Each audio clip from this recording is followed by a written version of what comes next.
Hello everyone, coming to you this morning from the Missile Maintenance Group. I'm really fortunate this morning to be sitting here with Jennifer Hoffman, the Team Council President for the Missile Maintenance Group. And with that, I'm going to turn it over. She's got some great questions for me. I'm going to try to answer. Thank you so much for being here. We really appreciate you coming out to us. Our first question that we have for you is, although I'm not considered high risk, I have an immediate family member who would be under the provided guidelines. How are we addressing the concerns while maintaining our need to be mission essential personnel completing that mission? Right, thanks Jen. So that question has come up from your group, but it's come up across the complex as well. We do have people who have family members in the home, and some people are actually the only caregivers for people who are considered at risk by the CDC guidelines, at a higher risk from the CDC. So unfortunately, from the civilian personnel system, there's no category, there's no particular leave I can put an employee in. As much as we'd all like to, and as much as we want that compassion to be able to do that, we don't have any authority whatsoever that extends past the employee. As you know, and folks across the complex know, we have right now about 12% of the workforce on what administrative leave in the weather safety category, because they're employees in that at risk. So for right now, we have those employees at home trying to reduce their risk of getting the virus, of it being transmitted, but we can't extend it to family, because you have a family member at home at that high risk. But for those people, when they come into the workplace, we are doing everything humanly possible to reduce the risk of transmission. And really, the basis of that has been people have been super good about keeping social distance, washing their hands all the time, doing the type of things to reduce the risk of transmission. Then as a complex, really conspicuous cleaning, more frequent cleaning of workspaces, work areas across the board, and that includes to the material that we're working with and working on. Okay, thank you so much. Yeah, you bet. My next question is, if HEPCON Delta is activated, how will essential employees be determined? What types of work schedules will be implemented to ensure that the mission is moving forward? Right. So no playbook on how this is going. We are truly learning as we go and making decisions as we go. The HPCon, Charlie or Delta, doesn't specifically determine exactly what happens in the complex. The health protection condition just tells you what it's like out there in the community and on the base. But all the depot employees are mission essential. If we get into a scenario where there is a much higher risk of transmission in the community and on the base, then we will go into, we'll further spread people out.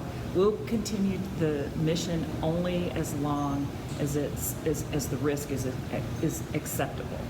And so HPCon Delta in of itself doesn't shut down the base, it doesn't shut down operations, but it does say, okay, now we're at more risk, what are we going to do? And at that point, we'll decide which missions continue, which ones will stop. For the ones that stop, everybody will be home. For the ones that have to continue, we'll do that. At some point, if the base were to go into emergency essential only, then that's actually very few folks in the complex. Right now, it's mission essential, we're all mission essential, and that's where we are, and we're just holding out to see what happens next. Thank you. Yeah, you bet.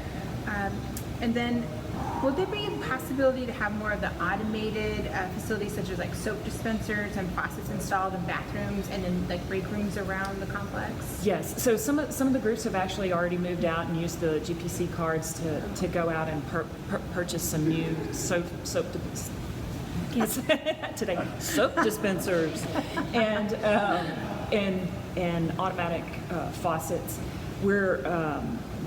We're certainly wide open. Any of the folks that have a card and want to get that done in the bathrooms, they're certainly allowed to do that to the max extent possible. Okay. We're also buying a lot more of the cleaning products across the board, and push those out to the work areas. Our maintenance support group has really stepped up to help us get large purchases done and get those pushed out to everybody. Great, thank you. But pretty much right now, if you want to spend money as a group, Ken, you can do that on anything cleaning supplies if you can get your hands on it right now. Thank you. And then our last question that we have is, if there is a case at the CDC or the youth center, what happens to those who have no other options for childcare? Right. So there's recently Monday they had 3 suspected cases of COVID-19 in one of the CDCs, and thank God they were all negative, but they were allowed to go through the process of shutting it down, doing the right thing, and then bringing it back up. The procedures that they've put in place are really going to reduce the risk of transmission at the CDCs and the youth center even more. So we are hoping that holds and that the CDCs and youth center will stay open. But if they do get a positive case, or they feel like the experts at the CDC feel like we need to shut those down, then we will give those employees a little bit of time to figure out what their child care situation. There won't be, unfortunately, there won't be another option on base, so that'll be something that folks will have to work out kind of family by family. But the supervisors, they will be working with those folks to try to make that happen. But in the meantime, CDC and the youth center are doing everything they can. They're doing, I don't know, a lot of you may be familiar with this already, so they've spaced everybody out, how they bring the kids in. They're doing car drop-off only, so the providers are actually pulling the kids out of the car, checking for temperature, doing some screening before the kids come in. Screening not only of the children, but also of the families to make sure the only folks coming in there, the only children coming in, are at least not symptomatic as they're coming in. Awesome. Yeah, Thank you so bet. much. You bet. Great. So real quick before I turn it over, Jennifer, thank you so much for what you're doing for the team council and also as a key spouse. And I want everybody to know I'm listening to the team councils as your inputs come in, and I get a chance to talk to the presidents, but also with you. I just really appreciate your communicating through Jennifer, through the other team council presidents, for the folks out in the complex, and keep your questions coming. I really appreciate it. Hey everybody, Colonel Ken Benton here. We're out, but Colonel Ackerman, over to you. Thanks.